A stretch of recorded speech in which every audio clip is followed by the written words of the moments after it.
binili nating switch para kay Goku. So si Goku po ay, sa hindi pa nakakaalam, ay Aerox B1 ABS version. So mga brady, ito yung left handle switch natin. So meron siyang high and low, passing, left and right, the signal light, may hazard, at syempre yung busina, yung horn natin. Dito naman tayo sa right switch.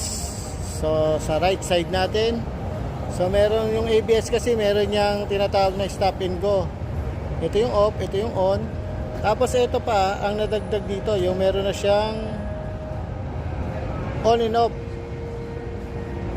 ng headlight natin. So kung ako sa inyo, wag niyo na lang gamitin kasi naka-design talaga yung mga motor natin ngayon at may batas na yan, kaya kailangan palagi tayong always on.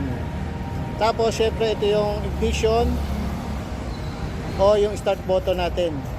So mga brady, kung sa tingin nyo pogi, sa tingin nyo gwapo, kayo na ang humusga. So para sa akin, solid, maganda. Pati yung fitting niya mga brady, maganda. So mga brady, sa susunod na lang ulit. Maraming salamat. Ciao!